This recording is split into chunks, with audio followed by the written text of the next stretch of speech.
বাজছে নির্বাচনী দামামা। নির্বাচনের দ্বারপ্রান্তে দাঁড়িয়ে আমরা। ক্ষমতার মসনদে কাকে দেখতে চায় এবারের তরুণ প্রজন্ম? এই বিষয়গুলো নিয়েই আমাদের আজকের আয়োজন the voice of JNG, powered by Foodi. স্বাগত জানাচ্ছি আমি আফরিন জান্নাত। তিনবারের প্রধানমন্ত্রী ৪১ বছর ধরে বিএনপিকে নেতৃত্ব দেওয়ার পাশাপাশি গণতন্ত্রের লড়াই চালিয়ে যাওয়া বেগম খালেদা জিয়াকে হারিয়েছি আমরা।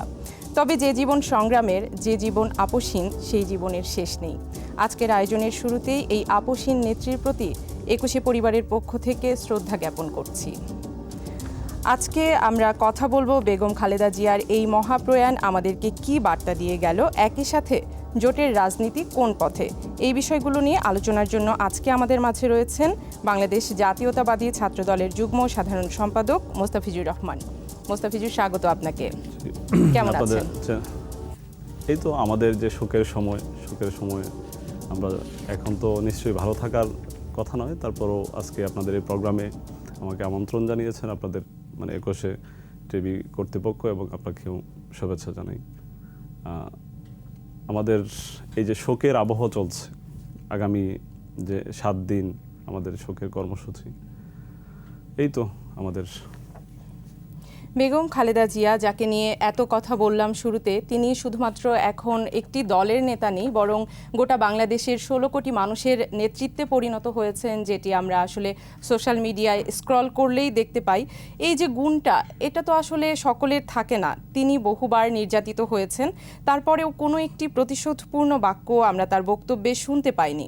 এই যে গাম্ভীর্য, এই যে সৌহার্দ্য, সেটি রাজনীতির ক্ষেত্রে কতখানি গুরুত্বপূর্ণ? আপনি কিভাবে বিষয়টিকে দেখেন, এবং বেগম খালেদা জিয়াকে আপনার কখনো কাছ থেকে দেখার সুযোগ হয়েছে কিনা, আপনি তাকে কতটুকু দেখেছেন, চিনেছেন? শুরুতেই এই বিষয়টি জানতে চাইব। আমাদের যে জেনারেশন, সেই জেনারেশনের যে রাজনীতি শুরুই হচ্ছে বেগম খালেদা জিয়াকে কেন্দ্র করে, বেগম খালেদা জিয়ার পাশে থেকে। কখনো ওনার অবৈধ যে মিথ্যা মামলা, সেই মিথ্যা মামলার যে হাজিরা, সেই হাজিরায় ওনার সাথে আদালতে ওনার সাথে থাকা, ওনার সংস্পর্শে থেকেই আমাদের রাজনৈতিক জীবনের শুরু। তো বেগম খালেদা জিয়াকে আমরা অনেকবার কাছ থেকে দেখেছি, আমরা স্নেহের একটা স্পর্শ আমরা পেয়েছি, আমাদের জেনারেশনের সবাই পেয়েছে। বাংলাদেশের বেসিক্যালি আপনি যে বেগম খালেদা জিয়ার যে কর্মময় জীবনের কথা বললেন, রাজনৈতিক জীবনের কথা বললেন, প্রায় ৪ দশকের রাজনৈতিক জীবনের অবসান হলো এই যে বেগম খালেদা জিয়ার মৃত্যুর মাধ্যমে। সারা জীবন সমগ্র জীবনই তিনি একজন সাধারণ গৃহবধূ থেকে বাংলাদেশের আমাদের শহীদ প্রেসিডেন্ট জিয়াউর রহমানের অনাকাঙ্ক্ষিত মৃত্যুর মাধ্যমে তিনি রাজনীতিতে বাধ্য হয়ে পরবর্তীতে আমাদের দলীয় নেতাকর্মীদের দাবির মুখে, দেশের মানুষের দাবির মুখে তিনি বাংলাদেশের রাজনীতিতে আসেন, এবং একজন সাধারণ গৃহিণী থেকে তিনি অভূতপূর্বভাবে স্বৈরাচার এরশাদ বিরোধী আন্দোলনে তিনি নেতৃত্ব দিয়ে বাংলাদেশকে গণতান্ত্রিক বাংলাদেশের পথে নিয়ে গিয়েছিলেন। এটা অনেক কষ্টসাধ্য একটি বিষয় ছিল, যখন অন্যান্য দল, বিশেষ করে আওয়ামী লীগ এবং জামাতে ইসলামী, তারা বারবার জাতীয় পার্টির সাথে, বিশেষ করে হোসেন মোহাম্মদ এরশাদের সাথে আবার নেগোসিয়েশন করে ইলেকশনে অংশগ্রহণ করছিল। তখন কেবল বেগম খালেদা জিয়াই আপোষহীন ছিলেন। তিনি বিশ্বাস করতেন গণতন্ত্র ব্যতীত বাংলাদেশের মানুষের মুক্তি সম্ভব না। বাংলাদেশের রাজনীতির পথ চলাকে যদি সুন্দর করতে হয়, কেবল বেগম খালেদা জিয়ার যে আপোষহীনতাই বাংলাদেশকে গণতন্ত্রের পথে নিয়ে গেছে। এবং ১৯৯০ সালে এই যে স্বৈরাচার এরশাদের পতন, এটা কিন্তু বেগম খালেদা জিয়ার আপোষহীন নেতৃত্বেরই ফসল। এবং সেখানেও কিন্তু ছাত্র দলের অবদান সবচেয়ে বেশি। আপনারা জানেন, বাংলাদেশ জাতীয়তাবাদী ছাত্রদল ১৯৯০ সালের যে আন্দোলন, বেগম খালেদা জিয়া কিন্তু নার্সিং করেছেন ছাত্রদলকে, একটি ব্যাঙে পড়া একটি সংগঠনকে। বিএনপির তখন বড় বড় নেতারা সকলেই বেগম খালেদা জিয়া এবং বিএনপিকে পরিত্যাগ করে আপনার চলে গিয়েছিল এরশাদের ছায়াতলে। কিন্তু বেগম খালেদা জিয়া শুধু ছাত্রদলের উপরে ভরসা রেখে, এবং ছাত্রদলও বেগম খালেদা জিয়ার উপরে ভরসা রেখে আপনার এগিয়ে গিয়েছিল। এবং সেই ভরসার ফল ১৯৯০ সালে বাংলাদেশ জাতীয়তাবাদী ছাত্রদল আন্দোলন সংগ্রামে ব্যাপক ভূমিকার মাধ্যমে বেগম খালেদা জিয়াকে দিয়েছিলেন। এবং এই যে শুধু যে ৯০ কেন্দ্রিক বিষয়টা এরকম না, আপনারা দেখেছেন এই ২০০৭ সালে বিএনপি গভর্নমেন্ট থেকে যাওয়ার পর থেকে প্রতিকূলতার মাধ্যমেই, প্রতিকূলতাকে বরণ করেই তিনি রাজনীতিতে ছিলেন। তিনি বৃদ্ধ বয়সেও কারাবরণকে তিনি বেছে নিয়েছেন মিথ্যা মামলায়। মাত্র ২ কোটি টাকার যে টাকা ব্যাংকে এখন ৬ কোটি টাকা পরিণত হয়েছে। ইভেন ওই ট্রাস্টের জায়গাও আছে, কয়েক গুণ বেশি হবে সেই 2 কোটি টাকা যে টাকাটা ট্রাস্টে আসছিল। যাই হোক, মানে বেগম খালেদা জিয়াকে রাজনৈতিকভাবে হ্যায় প্রতিপন্ন করার জন্য, রাজনৈতিকভাবে ধ্বংস করে দেওয়ার জন্য খুনি হাসিনা সরকার তখন আপনার চেয়েছিল যে বেগম খালেদা জিয়াকে কারাগারে নিক্ষেপ করলে বিএনপি ধ্বংস হয়ে যাবে, বেগম খালেদা জিয়া রাজনৈতিক জীবন ধ্বংস হয়ে যাবে। কিন্তু তার যে বক্তব্য, তার বক্তব্যের বিষয়ে যে কথা বলছিলাম যে তার মুখে কখনো এই যে ধরনের বক্তব্য আমরা শুনতে পাই, বর্তমানে এসেও যে ধরনের বক্তব্য আমরা শুনতে পাচ্ছি, আপনারাও নিশ্চয়ই শুনে থাকবেন, এই ধরনের বক্তব্য কখনো শোনা যায়নি। সেটি কি তাকে এই আপসীন নেতৃত্বে পরিণত করেছিল? হ্যাঁ, বেগম খালেদা জিয়া আপনারা দেখবেন ওনার মানে সমগ্র রাজনৈতিক জীবনে কখনো প্রতিপক্ষের প্রতি মানে বিরূপ আচরণ কিংবা আপনার বিদ্রুপাত্মক যে কথা কখনোই তিনি তার বক্তব্যে বলেননি। এটার জন্য বাংলাদেশের সুশীল সমাজের সবাই বেগম খালেদা জিয়াকে কখনোই সমালোচনার জায়গা বের করতে পারেনি যে বেগম খালেদা জিয়া হিংসাত্মক কোনো আচরণ করেছেন। এটাই বেগম খালেদা জিয়াকে মহান করেছে। এবং আওয়ামী সরকারের যে এজেন্ডা ছিল বেগম খালেদা জিয়াকে ধ্বংস করে দেওয়ার, সেই ধ্বংস করে দেওয়াটা বেগম খালেদা জিয়া ধ্বংস করে দিয়েছেন। বেগম খালেদা জিয়া তিনি প্রতিপক্ষকে ঘায়েল করার সুযোগ থাকা সত্ত্বেও তিনি এই যে 5ই আগস্টের পরপর তিনি 7ই আগস্ট একটি ঐতিহাসিক একটি সমাবেশের মাধ্যমে সকলকে আপনি একটি বার্তা দিয়েছেন যে বাংলাদেশে শান্তি বজায় রাখতে হবে, আমরা প্রতিহিংসা পরায়ণ হব না। বাংলাদেশের রাজনীতিকে মানে আওয়ামী সরকার যে ধ্বংসের পথে নিয়ে গিয়েছিল, বাংলাদেশের সমাজ, অর্থনীতি, সংস্কৃতি, রাজনীতিকে যে ধ্বংসস্তূপে পরিণত করেছিল, সেই জায়গা থেকে যদি আমরা প্রতিহিংসার দিকে যাই আর একটি ধ্বংসযজ্ঞে পরিণত হবে। তো বেগম খালেদা জিয়া কখনোই চান নাই যে বাংলাদেশ একটি ধ্বংসস্তূপে পরিণত হোক। বাংলাদেশ তিনি চেয়েছেন যে বাংলাদেশের মানুষের যে অস্বাভাবিক জীবনযাপন এই যে বিগত 17 বছর করেছে, সেই জায়গা থেকে বাংলাদেশের মানুষকে মুক্তি দিতে চেয়েছেন। সেই জন্য তিনি মানে লাশের বদলে লাশ তিনি চাননি, রক্তের বদলে তিনি রক্ত চাননি। আর এটার প্রমাণ বেগম খালেদা জিয়ার যে জানাজায় আপনারা দেখেছেন, অভূতপূর্ব মানুষের যে অভূতপূর্ব। জি মোস্তাফিজ, আমরা তার জানাজা নিয়ে কথা বলবো, তবে এই মুহূর্তে সময় হয়ে গেছে ছোট্ট একটি বিজ্ঞাপন বিরতির। প্রিয় দর্শক, আপনারা দেখছেন the voice of JNG powered by Foodi অনুষ্ঠানটি। এ পর্যায়ে নিয়ে নিচ্ছি ছোট্ট একটি বিজ্ঞাপন বিরতি। ফিরছি এক্ষুনি, থাকুন আমাদের সাথেই।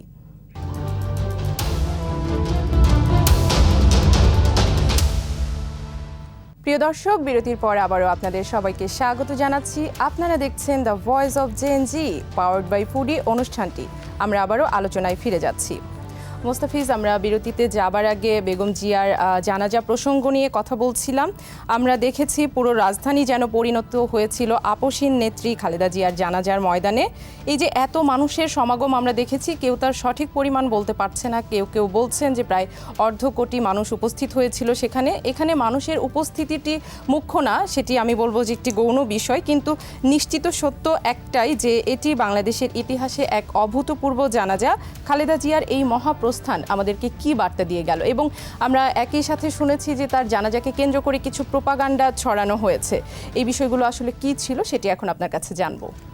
আসলে দেশমাতা বেগম খালেদা জিয়া আমাদের জীবনে, আমাদের রাজনীতির অধ্যায়ে মানে অপূরণীয় এক শূন্যতা তৈরি করে গেছেন ওনার বিদায়ের মাধ্যমে। কিন্তু আমাদের জন্য অসংখ্য উদাহরণ রেখে গিয়েছেন তিনি। ওনার জানাজার যে উপস্থিতির কথা বলেছেন, এই উপস্থিতির বিষয়টি আসলেই গৌণ, কিন্তু মুখ্য যে বিষয়টি, এটার যে মেসেজ, আমাদের জন্য যে মেসেজ রেখে গিয়েছেন, আমাদের তরুণ প্রজন্মের জন্য, আগামীর প্রজন্মের জন্য, উনি দেশপ্রেমের, রাজনীতির নাম দেশপ্রেম, এবং আপনার অন্যায়ের বিরুদ্ধে যে আপোষহীনতা, আধিপত্যবাদের বিরুদ্ধে আপোষহীনতা, এটার নামেই যে রাজনীতি, মানব সেবার নামেই যে রাজনীতি, এই বেগম খালেদা জিয়ার এই জানাজায় উপস্থিতি এবং অভূতপূর্ব মানুষের যে ভালোবাসা, ওনাকে কেন্দ্র করে সমগ্র বাংলাদেশের আবেগ যে একত্রিত হয়েছে, সমগ্র বাংলাদেশ যে শোকের সাগরে মোহমান হয়েছে, এটা একটা মেসেজ হচ্ছে আমরা যদি আগামী দিনে রাজনীতি করতে চাই, বেগম খালেদা জিয়াকে কেউ যদি অনুসরণ করতে চায়, কেউ যদি বেগম খালেদা জিয়া হতে চায়, কেউ যদি রাজনীতিতে অবিস্মরণীয় ব্যক্তি হতে চায়, নিশ্চয়ই দেশপ্রেমকে ধারণ করতে হবে, বাংলাদেশকে ধারণ করতে হবে, অন্য কোনো দেশকে ধারণ করলে হবে না। আমাদের এবং মানব সেবাই হচ্ছে রাজনীতির ধর্ম, এই বিষয়গুলিকে ধারণ করতে হবে। তাহলেই কেবল একজন বেগম খালেদা জিয়া হতে পারবে। এই বেগম খালেদা জিয়া হওয়া অনেক কঠিন, যে কারোর জন্য অনেক কঠিন, কারণ এই দীর্ঘ ত্যাগ তিতিক্ষার জীবন, ওনার জীবনে শুধু ত্যাগ, ওনার স্বামীকে হারিয়েছেন, ওনার ছোট ছেলেকে হারিয়েছেন, ওনার বড় ছেলে থেকে বঞ্চিত ছিলেন, কিন্তু তিনি বলেছেন মানে এই দেশেই আমার একমাত্র ঠিকানা এবং এই দেশের মানুষই একমাত্র আপনজন, এই দেশের বাহিরে আমার কোনো ঠিকানা নেই এবং তিনি তার কথা তিনি তার রেখেছেন। কথা রেখেছেন। আধিপত্যের বিরুদ্ধে আপোষহীনতা প্রসঙ্গে আপনি কথা বলছিলেন, তাকে নিয়ে কথা বলতে গিয়ে বেগম জিয়ার চিরবিদায়ের যে বিষয়টি সবচেয়ে বেশি আলোচনায় এসেছে তার বিদায়ের পরে, সেটি বিএনপির ভবিষ্যৎ রাজনীতি নিয়ে আলোচনায় একটি বিষয় এসেছে এবং সম্প্রতি আল জাজিরা এটি নিয়ে একটি প্রতিবেদন প্রকাশ করেছে। সেই প্রতিবেদনটির শিরোনাম ছিল খালেদা জিয়ার উত্তরাধিকার কি তার ছেলে এগিয়ে নিয়ে যেতে পারবে কিনা এই রাজনীতিকে, এবং কত দূর এগোবে বাংলাদেশের মানুষ যেভাবে বেগম খালেদা জিয়াকে গ্রহণ করেছিল ঠিক একইভাবে তারেক রহমানকেও গ্রহণ করবে কিনা। আপনি এই বিষয়টিকে কিভাবে বিশ্লেষণ করবেন? বিএনপির মাননীয় ভারপ্রাপ্ত চেয়ারম্যান জনাব তারেক রহমান, আপনারা জানেন তার জীবন ও সংগ্রামের মাধ্যমে, তার রাজনীতির মানে যে জীবন সেটা সংগ্রামের মাধ্যমে গিয়েছে। বিশেষ করে ১/১১ কেন্দ্রিক যে মানে আপনার বিভিন্ন গোষ্ঠীর এবং আন্তর্জাতিক সম্প্রদায়ের যে ওনার বিরুদ্ধে যে ষড়যন্ত্র ছিল, সেই ষড়যন্ত্রের মাধ্যমে ওনাকে এক ধরনের পঙ্গু করে দেওয়া হয়েছিল এবং তিনি বাধ্য হয়ে চিকিৎসা গ্রহণের জন্য আপনার লন্ডনে অবস্থান নিয়েছিলেন। পরবর্তীতে ওনাকে দেশে আসতে দেওয়া হয় নাই, ওনার অসুস্থ মায়ের কাছে আসতে দেওয়া হয় নাই। বাংলাদেশের মানুষের প্রতি যে ওনার আবেগ অনুভূতি, সেই আবেগ অনুভূতি কেন্দ্র করে উনি দেশে আসবেন, সেই স্বৈরাচারী সরকার তখন সেই সুযোগটিও দেয়নি। কিন্তু তিনি সুদূর লন্ডনে থেকেই এই দীর্ঘ সময় দেশমাতা বেগম খালেদা জিয়া যখন জেলে ছিলেন, কারান্তরীণ ছিলেন, তখন তিনি দলকে সঠিক পথে নেতৃত্ব দিয়েছেন, বাংলাদেশের মানুষকে একটি বার্তা দিয়েছেন বাংলাদেশের গণতন্ত্রের প্রশ্নে আমরা কোনো আপোষ করব না, এবং তিনি সংগঠিত মানে বেশ কয়েকটি আন্দোলনকে সুসংগঠিত করে এবং সর্বশেষ যে জুলাই আগস্টের যে আন্দোলন, এই আন্দোলনে মূল সমন্বয়কারী হচ্ছে দেশনায়ক জনাব তারেক রহমান। উনি ওই পথহারা আন্দোলনকে সঠিক জায়গায় নিয়ে এসে উনি এই জুলাই আগস্টের আন্দোলনকে সফলতায় পরিণত করেছিলেন এবং যার ফলে আমরা একটি মুক্ত বাংলাদেশ পেয়েছি, যার মতো তরুণ প্রজন্মের বিশেষ করে ছাত্র সমাজের একটি বিশাল ভূমিকা ছিল। পরবর্তীতে দেশের সকল শ্রেণী পেশার মানুষ জনাব তারেক রহমানের যে সারা, এবং আমরা সুসংগঠিতভাবে আমাদের দলের সর্বস্তরের যে নেতাকর্মীরা গণতন্ত্র পুনরুদ্ধারে যে ভূমিকা রেখেছে, এটা কিন্তু জনাব তারেক রহমানের ভূমিকারই ফসল। ঐক্যের সাথে এবং আমরা দেখেছি এটার ভালোবাসার প্রতিদান ওনাকে দিয়েছে স্বদেশ প্রত্যাবর্তনের মাধ্যমে, একটি ঐতিহাসিক স্বদেশ প্রত্যাবর্তন, যেখানে প্রায় আপনার অগণিত মানুষের জনসমুদ্রে পরিণত হয়েছিল। আপনার এয়ারপোর্ট থেকে আপনার কুড়িল বিশ্ব রোড থেকে আপনার কাঞ্চন ব্রিজ, আপনার সমগ্র ঢাকা শহর একটি জনতার সমুদ্রে পরিণত হয়েছিল। এই বাংলাদেশের মানুষ বেগম খালেদা জিয়ার যে উত্তরাধিকারীকে গ্রহণ করেছে, এটা স্বদেশ প্রত্যাবর্তনের মাধ্যমেই প্রমাণিত হয়েছে। এবং আমি মনে করি জনাব তারেক রহমান ওনার স্বীয় নেতৃত্ব গড়েই এটা অর্জন করেছেন। এখানে ব্যক্তিগতভাবে কারো কোনো ক্রেডিট নেই। জনাব তারেক রহমান তার পরিমার্জিত ভাষা এবং ওনার যে কর্মপরিকল্পনা আগামীর বাংলাদেশে, তিনি বলেছেন আই হ্যাভ এ প্ল্যান, তিনি বলেছেন আই হ্যাভ এ প্ল্যান, এবং তিনি বলেছেন আমি অহেতুক কোনো স্বপ্নের কথা বলতে চাই না, আমি গল্পের রাজনীতি করতে চাই না, আমি বয়ানের রাজনীতি প্রতিষ্ঠা করতে চাই না, আমি চাই কেবল কর্মের মাধ্যমে বাংলাদেশকে একটি সঠিক ধারায় সমৃদ্ধ বাংলাদেশে পরিণত করতে। ঐক্যের জন্য সবাইকে একসাথে নিয়ে পরিকল্পনার কথা তিনি বলেছেন এবং সেখানে বাংলাদেশ জাতীয়তাবাদী ছাত্র দল প্রসঙ্গে তিনি কথা বলেছেন তারা যাতে ঐক্যবদ্ধভাবে কাজ করে। তো এই ঐক্যবদ্ধভাবে কাজ নিয়ে বাংলাদেশ জাতীয়তাবাদী ছাত্র দলের কি পরিকল্পনা রয়েছে? না, বাংলাদেশ জাতীয়তাবাদী ছাত্র দল মানে ঐক্যের রাজনীতিতে সবসময় বিশ্বাসী, এবং আমাদের নেতা জনাব তারেক রহমানের যে দিক নির্দেশনা থাকবে, আমাদের রাজনীতিও সেই পথেই চলবে। আমাদের রাজনীতি, আমাদের আদর্শ, আমাদের নেতৃত্ব জনাব তারেক রহমানকে কেন্দ্র করে।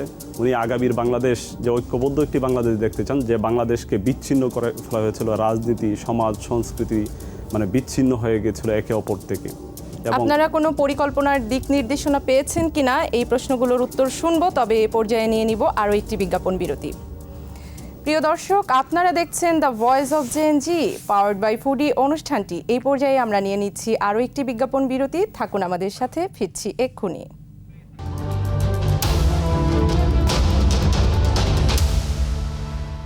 প্রিয় দর্শক, বিরতির পর আবারও আপনাদের সবাইকে স্বাগত জানাচ্ছি। আপনারা দেখছেন the voice of JNG powered by Foodi অনুষ্ঠানটি। আমরা আবারও আলোচনায় ফিরে যাচ্ছি। মোস্তাফিজ, বিরতিতে যাবার আগে কথা হচ্ছিল, এখানে একটি প্রসঙ্গ নিয়ে আলোচনা করতে চাই। ভোট এলেই আমরা দেখি জোটের তৎপরতা। বর্তমান সময়ে এনসিপি এবং জামায়াতের জোট নিয়ে ব্যাপক আলোচনা চলছে। অনেকেই বলছে বিএনপিকে চাপে রাখতেই এই জোট। আপনি কি এই বিষয়টিকে চাপ বলে মনে করছেন, বা আপনাদের পক্ষ থেকে মনে করা হচ্ছে কিনা, এই বিষয়টিকে কিভাবে দেখছেন? আমরা এই বিষয়টিকে এভাবে দেখছি না। আমরা মনে করছি যে এনসিপি একটি নতুনদের একটি রাজনৈতিক সংগঠন। বাংলাদেশের মানুষের এবং আমাদের প্রত্যাশা ছিল যে এনসিপি নিজেদের মতো করে চিন্তা করবে, নিজেদের স্বাতন্ত্র্যবোধ বজায় রেখে তারা একটি রাজনৈতিক ভাবনা তৈরি করবে বাংলাদেশে। কিন্তু আমরা শুরু থেকেই দেখতে পেয়েছি তারা প্রো জামাত অ্যাক্টিভিটিসের মাধ্যমে তারা নিজেদেরকে জনতার থেকে বিচ্ছিন্ন করে ফেলেছে, এবং তারা যে লোভ এবং লাভের যে রাজনীতি, সেই লোভ এবং লাভের রাজনীতি থেকে তারা উঠতে পারেনি। সেজন্য তারা ইতিমধ্যে গ্রহণযোগ্যতা হারিয়েছে। যদিও এটা দুঃখজনক, আমরা চেয়েছিলাম তরুণ প্রজন্মের একটা জায়গা থেকে তারা উঠে আসুক, কিন্তু তারা নিজেদেরকে আমাদের যে ভাবনা, সেই ভাবনাকে তারা ভুল হিসেবে প্রমাণিত করেছে। এবং আপনারা বাংলাদেশে অসংখ্য রাজনৈতিক দল আছে, সেই দলগুলির যে পাবলিক যে অ্যাকসেপ্টেন্স, এটা যদি বিবেচনা করেন, আল্লাহর রহমতে বাংলাদেশ জাতীয়তাবাদী দল বিএনপি এককভাবেই সমস্ত প্রতিকূলতাকে জয় করে জনগণকে সঙ্গে নিয়ে বাংলাদেশে একটি অভূতপূর্ব বিজয়ের মাধ্যমে বাংলাদেশে সরকার গঠন করবে ইনশাআল্লাহ। তার মানে বিএনপি এই বিষয়টিতে চাপবোধ করছে না? বিএনপি একেবারেই চাপবোধ করছে না, একেবারেই না। জি, শাহবাগে ইনকিলাব মঞ্চের যে আন্দোলন চলমান রয়েছে, এই আন্দোলন নির্বাচনের ক্ষেত্রে কোনোভাবে ব্যাঘাত সৃষ্টি করবে কিনা, আপনি কিভাবে দেখছেন? না, ইনকিলাব মঞ্চের যে যে আন্দোলন চলছে, এটি একটি হত্যাকাণ্ড হয়েছে, এবং আমি মনে করি এটি এক ধরনের রাজনৈতিক হত্যাকাণ্ড। এটা যে পক্ষই করে থাকুক না কেন, এটি এই যে নির্বাচনী যে প্রক্রিয়া, এই নির্বাচনী প্রক্রিয়াকে থামিয়ে দেওয়ার জন্য। তো আমরা আশা করব, হাদিও বেশ অনেক তার বক্তব্যে বলেছে যে আমরা যেন নির্বাচনী প্রক্রিয়া থেকে আমরা যেন সরে না যাই। তো আমি ইনকিলাব মঞ্চের ভাইদেরকে বলবো যে আপনারা সঠিক বিচারের যে সঠিক পন্থা, এটাতে আমরা বিশ্বাস করি। আমরাও শহীদ হাদির হত্যার আমরা বিচার চাই, কিন্তু এটা অবশ্যই বাংলাদেশের যে গণতান্ত্রিক যে চ্যালেঞ্জ, গণতান্ত্রিক বাংলাদেশে উত্তরণের যে চ্যালেঞ্জ, সেই চ্যালেঞ্জটাকে যেন আমরা আরও বেশি দুরূহ করে না তুলি। আমরা সকলেরই উচিত, এই যে গণতান্ত্রিক বাংলাদেশের অ্যাবসেন্সেই কিন্তু এই ধরনের অস্বাভাবিক হত্যাকাণ্ডগুলো বেড়ে গিয়েছে। তো আমরা সকলে মিলে যদি গণতান্ত্রিক বাংলাদেশে যদি উত্তরণ ঘটাতে পারি বাংলাদেশকে, আমরা মনে করি হাদি যে হত্যার যে রহস্য, এটা বাংলাদেশের বুকে উন্মোচিত হবে, এবং যারাই নির্বাচনের বিরোধী শক্তি, এই নির্বাচনকে যারা রুখে দিতে চায়, তাদের যে ষড়যন্ত্র, আগামী যে জনতার যে সংসদ, সেই জনতার সংসদের নেতৃত্বে বাংলাদেশে হাদি সহ যারাই আমাদের অসংখ্য নেতাকর্মী দেখেছেন, আমাদের একজন যুবদল নেতা সহ বিএনপির নেতা, অনেক নেতাকর্মী হত্যাকাণ্ডের শিকার হয়েছে, যেটা অন্য যে কোনো রাজনৈতিক দলের থেকে বেশি। এবং এটা ভুতুরে হত্যাকাণ্ড হচ্ছে, এক ধরনের মাফিয়া গোষ্ঠী কিংবা একটি গোষ্ঠী চাচ্ছে যে বাংলাদেশের নির্বাচন, গণতান্ত্রিক প্রক্রিয়া এগুলিকে নস্যাৎ করে দিতে। তো এই ভুতুরে হত্যাকাণ্ডগুলি থেকে যদি আমরা মুক্তি পেতে চাই, এবং যদি আমরা ন্যায় বিচার নিশ্চিত করতে চাই, অবশ্যই গণতান্ত্রিক বাংলাদেশে উত্তরণ হওয়া আমাদের সকলের জন্য জরুরি। না হলে অস্বাভাবিক বাংলাদেশ বেশি দিন চলতে পারে না, তাহলে আমাদের স্বাধীনতা, সার্বভৌমত্ব আমাদের হুমকির মুখে পড়তে পারে। তো যাদের অস্বাভাবিক উদ্দেশ্য আছে, যে সকল গোষ্ঠী নির্বাচনী প্রক্রিয়াকে চ্যালেঞ্জ জানাতে চায় কৌশলে, যারা হাদিকে ওয়েপন করে যদি কেউ যে নির্বাচনী প্রক্রিয়াকে থামিয়ে দিতে চায়, আমি মনে করি এই অসৎ উদ্দেশ্য বাংলাদেশে বাস্তবায়ন হবে না। বাংলাদেশের মানুষ এটাকে রুখে দিবে। হাদির বিচার বাংলাদেশে, হাদি হত্যাকাণ্ডের বিচার এবং এই হত্যার রহস্য বাংলাদেশে অবশ্যই উন্মোচন হবে বলে আমি বিশ্বাস করি, এবং এটা গণতান্ত্রিক বাংলাদেশে হবে। এই সরকার, আমি মনে করি না যে এই সরকার বিচার সুনিশ্চিত করতে পারবে, কারণ তার মানে আপনি মনে করছেন একটি রাজনৈতিক সরকার আসলেই কেবল এই বিচার সুনিশ্চিত হবে? জি, বাংলাদেশের রাজনৈতিক সরকার যদি আসে, তাহলে স্থিতিশীলতা আসবে। বিএনপির ভারপ্রাপ্ত চেয়ারম্যান জনাব তারেক রহমানের একটি স্বপ্ন আছে স্থিতিশীল বাংলাদেশ, শান্তি। তিনি বলেছেন শান্তি, শান্তি, শান্তি। তিনি শান্তির বাংলাদেশ দেখতে চান। আমরা যে অস্বাভাবিক বাংলাদেশ দেখতে পাচ্ছি, কথায় কথায় আমরা আন্দোলনে চলে যাই, সবসময় তো রাজপথের মাধ্যমে সব কিছুর সমাধান হয় না। আইনি প্রক্রিয়ার প্রতি বিশ্বাস রাখতে হবে, স্থিতিশীলতা, রাষ্ট্রের স্থিতিশীলতার প্রতি বিশ্বাস রাখতে হবে। সরকারকে কাজ করতে দিতে হবে। ধন্যবাদ মুস্তাফিজুর রহমান, আপনাকে এতক্ষণ আমাদের মাঝে সময় দেওয়ার জন্য। আজকে সময় একেবারেই শেষ। প্রিয় দর্শক, এই ছিল আমাদের আজকের the voice of JNG powered by Foodi অনুষ্ঠানটি। আমি আফরিন জান্নাত আজকের মতো বিদায় নিচ্ছি। দেখা হবে আবারও আগামী পর্বে ঠিক একই সময়ে। সেই পর্যন্ত সকলেই ভালো থাকুন, সুস্থ থাকুন এবং চোখ রাখুন 21 টেলিভিশনের পর্দায় আমাদের পরবর্তী অনুষ্ঠানগুলোর সাথে।